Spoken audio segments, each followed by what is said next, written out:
श्री गणेशाय नमः। अतः श्री शिव महापुराण द्वितीय रुद्र संहिता पंचम युद्धखंड अथैकोनविंशो अध्यायः। सनत्कुमार उवाच अताकर्णेव च शम्भुर्विविध्यो सुधीनयोः उवाच वेदसंवाण्या मेघनाद गभीरया। शिव उवाच हे हरे वत्स हे ब्रह्म सत्तजतं सर्वशुभयं शङ्खचूडोद्वं भद्रं सम्भविष्यतय संशयम्। शङ्खचूडस्य वृत्तान्तं सर्वं जानामि तत्त्वतः। कृष्णभक्तस्य गोपस्य सुदामन्नश्वपुरा प्रभो। मदाज्ञा ऋषिकेशो कृष्ण रूपं विधाय च गोशालायां स्थितो रम्ये गोलोके मदधिष्ठते। स्वतन्त्रोऽहमिति स्वं समोहं मत्वा गतः पुरा। क्रीडाः संकरोद्वहि सवैरवर्तीव मोहितः। तं दृष्ट्वा मोहयत्युग्रं तस्याहं मायया स्वया। तेषां संहत्य सद्बुद्धिं शापं दापितपान् किल। इत्थं कृत्वा स्वलीलां तां मायां संहृतवानहम्। ज्ञानयुक्तास्तदा ते तु मुक्तमोहा सुबुद्धयः। समीपमागतास्ते मे दीनीभूय प्रणम्य माम्।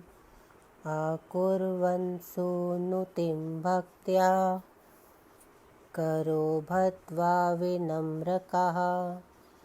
वृत्तान्तं वदन् सर्वे लज्जाकुलितमानसाः।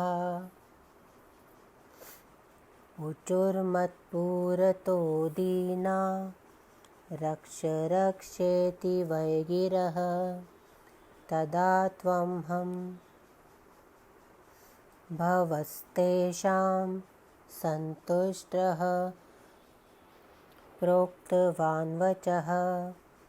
भयं त्यजत हे कृष्ण यूयं सर्वे मदाज्ञया। रक्षकोऽहं सदा प्रीत्या सुभद्रं वो भविष्यति। मदिच्छयाखिलं जात मिदं सर्वं न संशयः। स्वस्थानं गच्छ त्वं सादं राधया पार्षदेन च। दानवस्तु भवित्सोऽयं भारतेऽत्र न संशयः। शापोद्वारं करिष्येऽहं युवयो समये खलु। मदुक्तमिति संहार्य शिरसा राधया सह। श्रीकृष्णो मोदयत्यन्तं स्वस्थानं गमत्सुधी। नयष्ठातां सभयं तत्र मदाराधन्नतत्परौ मत्वाखिलं मदधीनं स्वतन्त्रं निजं च वै स सुदामा भवद्राता शापतो दानवेश्वरः शङ्खचूडाभिदो देव द्रोही धर्मविलक्षणः क्लिशनाति सुबलात् कृतसनं सदा देवगणं कुधी मन्मायामोहितः सोऽति दुष्टं न त्रिसहायवान् तद्वयं तयजताशेव मयि शास्तारि वै सति सनत्कुमारुवाच इत्युच्चैवाश शिवो यावद्वरिब्रह्मपुरः कथाम् अभवता वदन्यश्व चरितं तन्मुने शृणु तस्मिन्नेवान्तरे कृष्णो राधया पार्श्वद्वे सह सदोपैराययो शम्भुं नुकूलयितुं प्रभुं प्रणमय सदक्त्या मिलित्वा हरिमादरात् सम्मतो विधिना प्रीत्या सन्तस्थो शिवशासनात् ततः शम्भुं पुनर्नत्वा तुष्टावविहिताञ्जलि श्रीकृष्णो मोहनिर्मुक्तो ज्ञात्वा तत्त्वं शिवस्य हि श्रीकृष्ण उवाच देवदेव महादेव परब्रह्म सताङ्गते क्षमस्व चापराधं मे प्रसीद परमेश्वर त्वतः सर्वं च सर्वं च त्वयि सर्वं महेश्वर सर्वं त्वं निखिलाधीश प्रसीद परमेश्वर त्वं ज्योतिः साक्षात् सर्वव्यापी सनातनः त्वया नाथेन गौरीश सनाथाः सकला वयं सर्वोपरि निजं मत्वा विहरन्मोहमाश्रितः तत्फलं प्राप्तवानस्मि शापं प्राप्तः सवामकः पार्षदप्रवरो यो मे सुदामा नाम गोपकः स राधाशापतः स्वामिन्दानवीं योनिमाश्रितः अस्मान्नुद्वरदुर्गेश प्रसीद परमेश्वर शापोद्वारं कुरुष्वाद्य पाहि नः शरणागतान् इत्युक्ता विररामेव श्रीकृष्णो राधया सह प्रसन्नो बुभूच जीवस्तत्र शरणागतवत्सलः श्रीकृष्ण उवाच हे कृष्ण गोपिकानाथ भयं त्यज्य सुखी भव मयानुगृहीता तात सर्वमाचरितं तविदं सम्भविष्यति ते भद्रं गच्छ स्वस्थानमुत्तमम् स्थातव्यं स्वाधिकारे च सावधानतया सदा विहरस्व यथा कामं मामं विज्ञाय परात्परं स्वकार्यं कुरु निर्वज्ञ निर्निवर्यग्रं राधया पार्षदे खलु वाराहे प्रवरे कल्पे तरुणया राधया सह शापप्रभावं भुक्त्वा वै पुनरायासयति स्वकं सुदामा पार्षदो यो हि तव कृष्ण प्रियः दानवीं योनिमाश्रित्य दानीं क्लिशनाति वै जगत् शापप्रभावाद्राधाया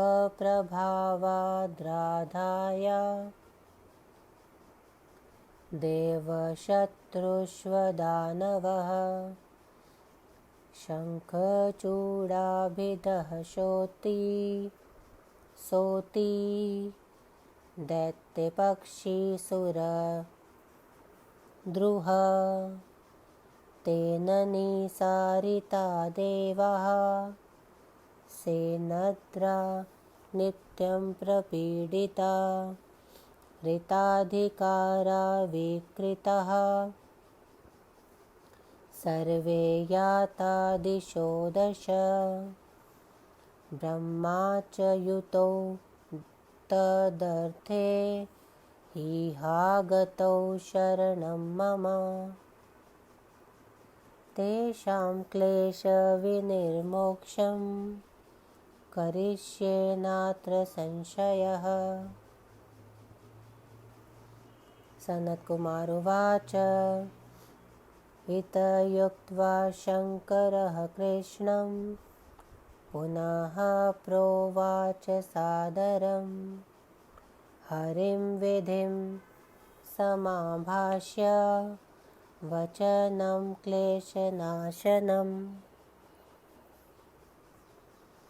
शिव उवाच हे हरे हे विधे प्रीत्या ममेदं वचनं शृणु गच्छतं त्वरितं तातौ देवानन्दाय निर्भयं कैलासवासिनं रुद्रं मद्रूपं पूर्णमुत्तमं देवकार्यार्थमुद्भूतं पृथगाकृतिधारिणम् एतदर्शे हि मद्रूपः परिपूर्णतं प्रभु कैलासे भक्तवशतः संतिष्ठति गिरौ हरे मतस्तवतौ न भेदोऽस्ति युवयोः सेवे एव सह चराचराणां सर्वेषां सुरादीनां च सर्वदा आवयोर्भेदकर्ता यः स नरो नरकं व्रजेत् इहापि प्राप्नुयात् कष्टं पुत्रपौत्रविवर्जितः। इत्युक्तवन्तस्तथा तं दुर्गेशं प्रणमय च मुहुर्मुहुः राधया सहितं कृष्णः स्वस्थानं सगणो ययो हरिर्ब्रह्मा च तौ व्यास सानन्दो गतसाधवसौ मुहुर्मुहुः प्रणमयेशं वैकुण्ठं ययतु द्रुतं तत्रागत्याखिलं वृतं देवेभ्यो विनिवेद्यतौ तानादाय ब्रह्मविष्णु कैलासं ययतुर्गिरिं तत्र दृष्ट्वा महेशानं पार्वतीवल्लभं प्रभुं दीनरक्षातदेहं च सगुणं देवनायकं तुष्टुवुः पूर्ववत् सर्वे भक्तया गद्गदया गिरा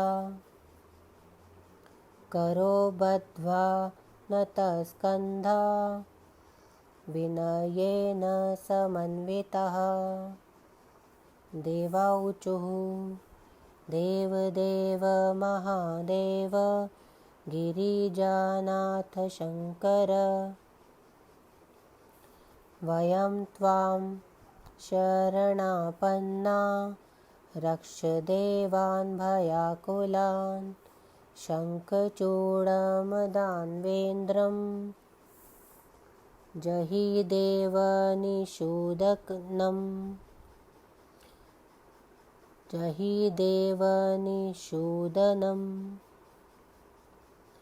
तेन विक्लाविता देवाः संग्रामे च पराजितः ऋताधिकाराः कूतले विचरन्ति यथा नरः देवलोको हि दुदृश्य स तेषामासीच तद्वयात् दीनो द्वारकृपासिन्धो देवानुद्वारसङ्कटात् शक्रं भयानमहेशान हत्वा तं दानवाधिपम् इति श्रुत्वा वचः शम्भोर्देवानां भक्तवत्सलः उवाच विहसनवाणया मेघनादगभीरया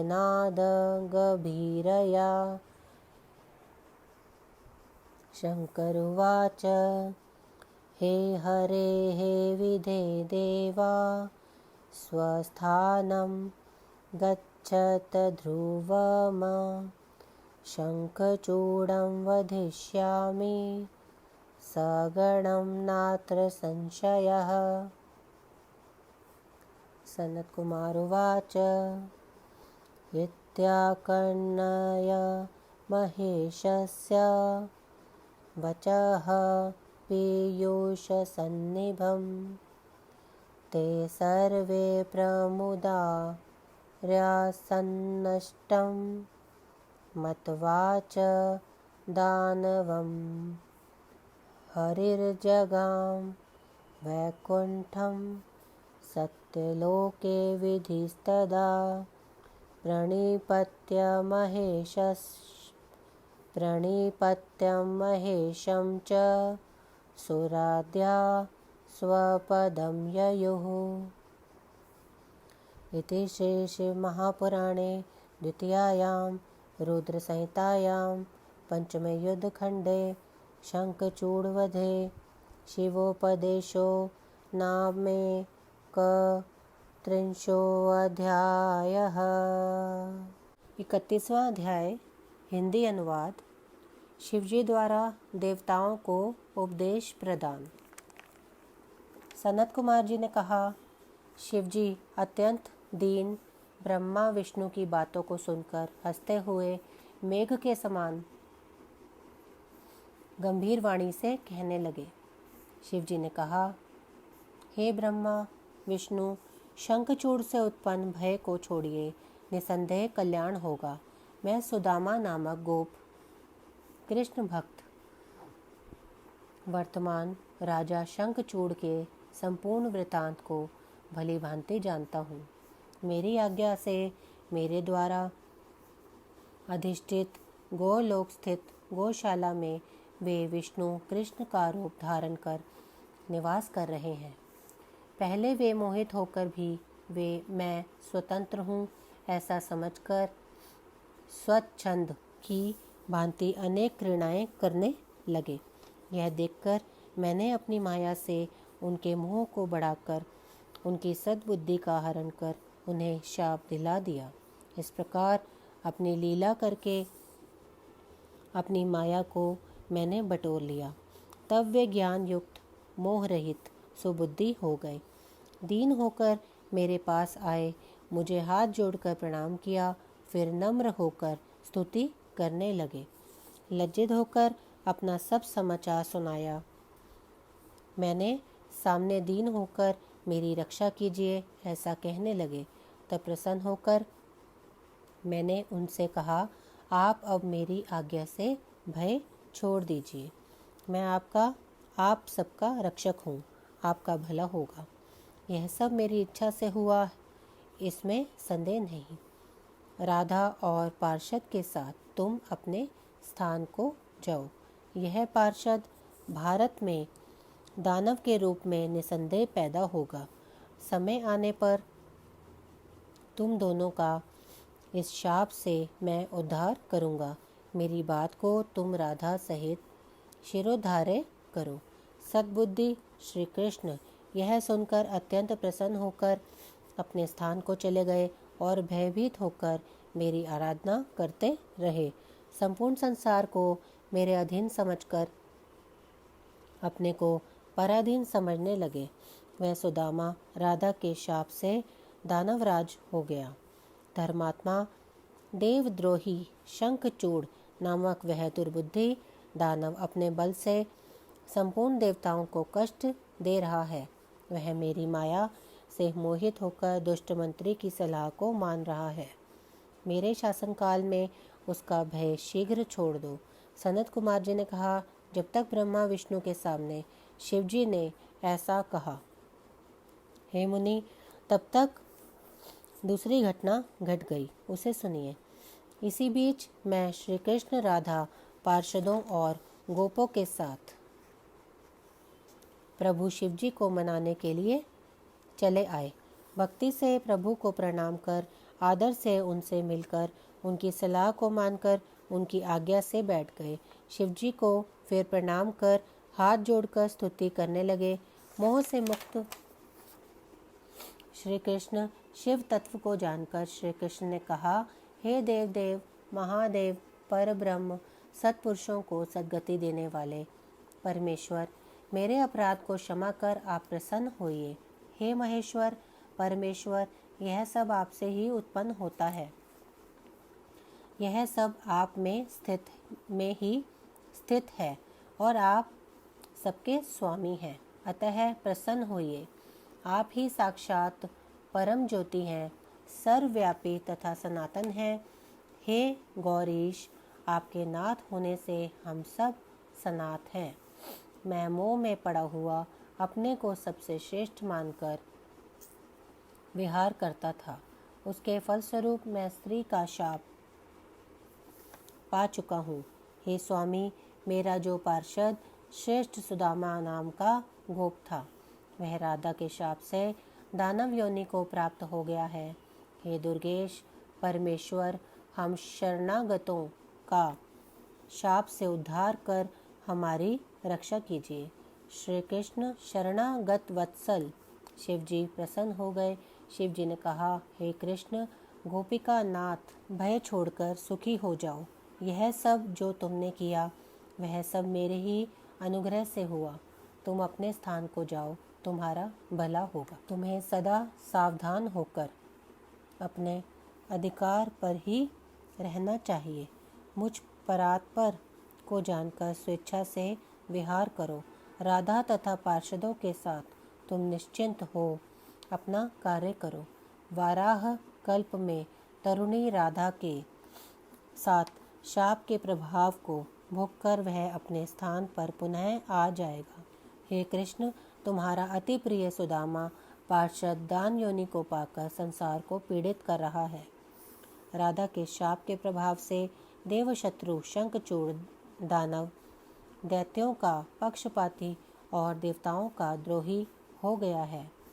उसने इंद्र सहित सभी देवताओं को पीड़ित करके निकाल दिया है, उनके अधिकार छीन लिए हैं। अतः वे 10 दिशाओं को चले गए हैं। ब्रह्मा विष्णु उसी कारण यहाँ मेरी शरण में आए हैं। उनके कष्टों को मैं निसंदेह दूर करूँगा। सनत कुमार जी ने कहा। इतना कहकर शिवजी ने श्री कृष्ण से आदर के साथ ब्रह्मा विष्णु के कष्ट नाशक बात कही। शिवजी ने कहा, हे ब्रह्मा जी, विष्णु जी, मेरी बातें सुनिए। आप दोनों देवताओं को आनंदित करने के लिए निर्भय होकर जाइए। मेरा पूर्ण रूप कैलाशवासी रुद्र है। देवताओं के कार्य को करने के लिए मैंने वह रूप धारण किया है। हे विष्णु जी, इसलिए मेरा पूर्णतम यह प्रभु रूप कैलाश पर्वत पर भक्तजनों के वश में रहता है। मुझसे तुमसे कोई भेद नहीं है, फिर भी तुम दोनों का वह सेवा करने योग्य रूप है। देवता तथा चर अचर वह सबका सदा सेवनीय है। हम दोनों में जो भेद बतलाता है वह मनुष्य नरकगामी होता है। वह पुत्र पौत्र आदि से रहित होकर इस लोक में भी कष्ट पाता है। ऐसा कहते हुए पार्वतीश को बार बार प्रणाम कर राधा के सहित श्री कृष्ण अपने गणों को साथ लेकर अपने स्थान को चले गए। हे व्यास जी, ब्रह्मा विष्णु निर्भय होकर आनंद के साथ उन्हें बार बार प्रणाम कर वैकुंठ को चले गए। वहां आकर उन दोनों ने संपूर्ण समाचार देवताओं से कहा और उन्हें लेकर ब्रह्मा विष्णु कैलाश पर्वत की ओर चले गए। वहां उन्होंने दीनों की रक्षा के लिए देह धारण किए हुए सगुण देवनायक पार्वती पति प्रभु शिवजी को देखकर भक्ति तथा गदगद वाणी से पहले की भांति हाथ जोड़कर सिर झुकाकर नम्रता से स्तुति करने लगे। देवताओं ने कहा, देव देव महादेव गिरिजानाथ शंकर, हम देवता भयभीत होकर आपकी शरण में आए हैं, हमारी रक्षा कीजिए। देवताओं को कष्ट देने वाले दानवेंद्र शंखचूड़ को मारिए। उसने देवताओं को युद्ध में पराजित कर व्याकुल कर दिया। अधिकार छीन जाने पर अब हम मनुष्यों की भांति भूतल पर भटक रहे हैं। उसके भय से अब हमारे लिए देवलोक देखना दुभर हो गया है। हे कृपा सिंधु, दीन देवताओं का संकट से उद्धार कीजिए। उस दैत्यराज को मारकर इंद्र को भय से बचाइए। भक्त वत्सल शिवजी देवताओं के इन वचनों को सुनकर हंसते हुए मेघ के समान गंभीर वाणी से कहने लगे। शिवजी ने कहा, हे ब्रह्मा विष्णु देवताओं, आप अपने लोकों को जाइए। मैं शंखचूड़ को उसके गणों के साथ अवश्य मारूंगा। सनत कुमार जी ने कहा, अमृत के समान शिवजी के वचनों को सुनकर वे सभी दानव को मरा ही जैसा समझकर प्रसन्न हुए। उसके बाद ब्रह्मा सत्यलोक, विष्णु वैकुंठ और देवता अपने अपने स्थानों को चले गए। इस प्रकार परम माहेश्वर पंडित ताराधर त्रिपाठी के पुत्र डॉक्टर ब्रह्मानंद त्रिपाठी द्वारा रचित शिवाटिका टिप्पणी आदि से सम्मिलित शिव महापुराण में शिव उपदेश नामक 31वां अध्याय समाप्त। ओम नमः शिवाय। शिवजी सदा सहाय। ॐ नमः शिवाय। गुरुजी सदा सहाय।